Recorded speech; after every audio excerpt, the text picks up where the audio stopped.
Hi everyone, welcome to Pen Paper and Code. आज का हमारा लीड कोड प्रॉब्लम है 258 ऐड डिजिट्स। ये एक लीड कोड का काफ़ी इजी लेवल प्रॉब्लम है, बट चैलेंज तब आ जाती है इस प्रॉब्लम में जब आपको ये बोला गया है कि इस प्रॉब्लम को आपको ऑर्डर ऑफ वन में सॉल्व करना है।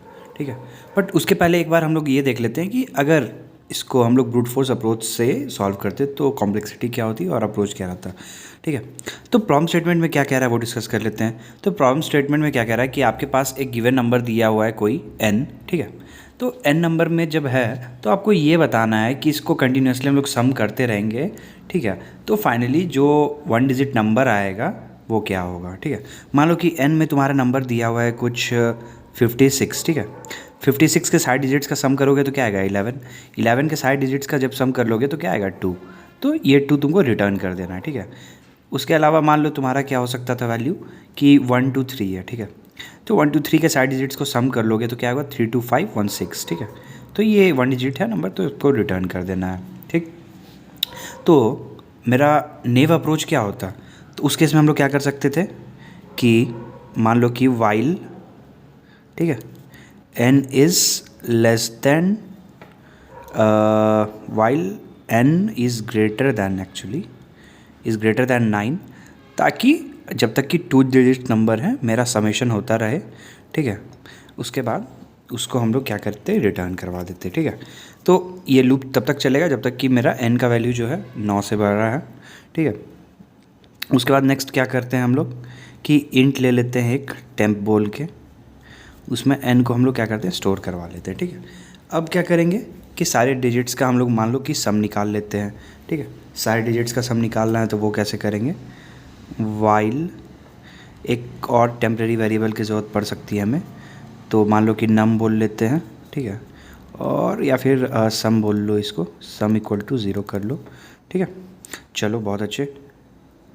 वाइल टेम्प जो है, ठीक, वाइल टेम्प जो है मेरा वो तुम्हारा क्या होना चाहिए ग्रेटर दैन 0। ठीक है, वाइल टेम्प जो है तुम्हारा ग्रेटर दैन 0 है। ठीक, अब क्या करो तुम, अब क्या करो कि सम प्लस इक्वल टू, ठीक है, तुम्हारा टेम्प जो है मॉड्यूलो 10, ताकि लास्ट डिजिट जो भी था वो सम में आ जाए। ठीक है, टेम्प जो है डिवाइड इक्वल टू 10 कर लो।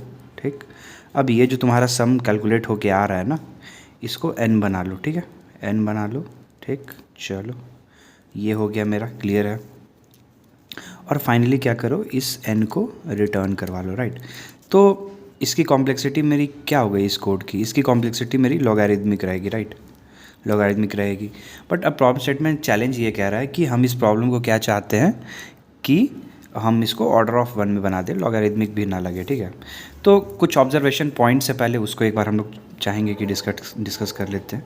ठीक है, सबसे पहले ये देखो कि अगर मेरा जो n दिया हुआ है वो अगर 0 ही दे दिया है, ठीक है, तो उस केस में इसका सम क्या होगा 0, तो अल्टीमेटली हम लोग वहाँ पे क्या रिटर्न करवा सकते हैं 0। राइट, एक पॉइंट ये था ध्यान देने वाला। सेकंड पॉइंट ये था कि अल्टीमेटली हम लोग क्या रिटर्न कर रहे हैं, एक सिंगल डिजिट नंबर कर रहे हैं। तो मेरा फाइनल आंसर जो होगा वो 0 से लेकर 9 के बीच में ही रहेगा। राइट, इसी रेंज के बीच में रहेगा, इंक्लूसिव है ये दोनों। ठीक है, ठीक, चलो ये भी क्लियर है। तो 0 किस केस में होगा वो हम लोग एक बार देख चुके हैं, अदरवाइज़ क्या होना। ठीक, मान लो कि तुम्हारा कोई वैल्यू दिया हुआ है, मान लो कि 1 2 3, ठीक है, 1 2 3 नहीं, मान लो कि 99 दिया हुआ है। ठीक है, तो 99 को जब सम करोगे तो क्या आएगा 18, 18 को सम करोगे तो 9। ठीक है, एक और ले लो, मान लो कि हो गया तुम्हारा 27, इसको सम करोगे तो 9, 9 से फिर कुछ करने की ज़रूरत नहीं है, तो 9 रह गया। तो तुम देखो कि जितने भी नंबर्स डिविजिबल हो रहे हैं 9 से, राइट, जितने भी नंबर्स डिविजिबल हो रहे हैं 9 से, उनका अल्टीमेटली आंसर क्या आ रहा है 9। ठीक है, इसको हम लोग इस तरीके से भी ले सकते हैं। हम लोग एक रूल जानते हैं ना कि अगर sum of the digits are divisible by 9 तो the number is also divisible by 9। Right, ये हम लोग स्कूल से जानते हैं। तो इसको उल्टे तरीके से समझते हैं कि अगर कोई नंबर, ठीक है, अगर मेरा कोई गिवन नंबर अगर वो 9 से डिविजिबल है, दैट मीन्स कि उसका सम जो हो रहा होगा वो भी 9 से डिविजिबल होगा। राइट, तो इससे एक ऑब्जर्वेशन पॉइंट ये निकलता है, और हमें यहाँ पे सम ऑफ नंबर्स पे ही काम है, तो हम लोग क्यों ना चेक कर लें कि अगर n मॉड्यूलो 9, ठीक है, इक्वल टू मेरा 0 हो रहा है, तो उस केस में क्या आंसर मेरा आ रहा था 9 ही। राइट। उस केस में 9 रिटर्न कर दे रहे थे, राइट। कोई भी एग्जांपल तुम उठा के देख लो, यही होगा, ठीक है, सम ऑफ द डिजिट्स के लिए, ठीक है।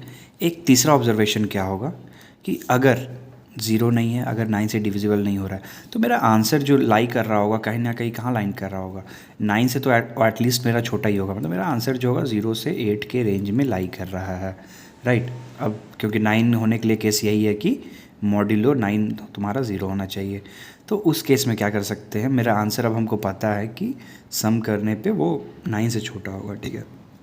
तो क्यों ना हम n मॉड्यूलो 9 करने पे जो भी वैल्यू आ रहा है उसको चुपचाप से हम लोग क्या करते हैं, रिटर्न करवा देते हैं, राइट। मान लो कि तुम्हारा वैल्यू था यही, तुम्हारा 1 2 3 था, ठीक है। तो क्या हो गया, 2 + 1 3, 3 + 3 6, 6 मॉड्यूलो 9, 6 ही रह गया। मान लो ऐसा कोई वैल्यू लेते हैं, मान लो क्या लें, 9 + 5 लेते हैं, ठीक है। 9 + 5 ले लेते हैं, 9 + 5 क्या हो गया, 14, 14 मॉड्यूलो 9 क्या हो गया मेरा, 5, ठीक। ये होता तो एक बार इसको चेक कर लेते हैं, 14, ठीक है। 4 + 1 क्या है मेरा, 5, देखो मैच कर गया, राइट। तो ये प्रॉब्लम जो था ऑब्जर्वेशन से ही बनेगा, ऑब्जर्व करो केसेस को, बहुत सारे केसेस को लेके देखो तो तुम्हें एक पैटर्न दिखेगा, राइट। तो उस पैटर्न को यूज़ करके तुम सॉल्व कर सकते हो। इसको अगर तुम दूसरे तरीके से सॉल्व करना चाहते हो तो मैथमेटिकल प्रूफ भी है, तो वो तुम खुद से ट्राई कर सकते हो सॉल्व करने का मैथमेटिकली, ठीक है। तो ले दे के मेरा कोड कैसा बनेगा, मान लो कि मेरा फंक्शन दिया हुआ है, ठीक।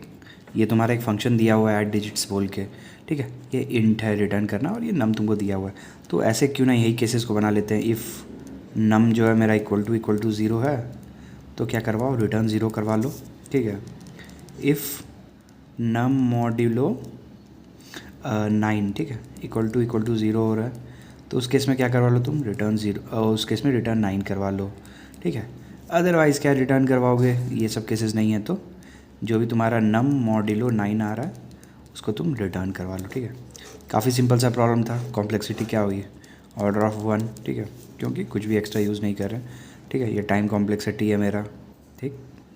और मेरा स्पेस कॉम्प्लेक्सिटी क्या है, सिमिलरली वो भी मेरा ऑर्डर ऑफ 1 ही है, कोई एक्स्ट्रा स्पेस यूज़ कर ही नहीं रहे यहाँ पे, राइट। आई होप ये प्रॉब्लम स्टेटमेंट क्लियर हो गया होगा। मिलते हैं कल के वीडियो में, बाय।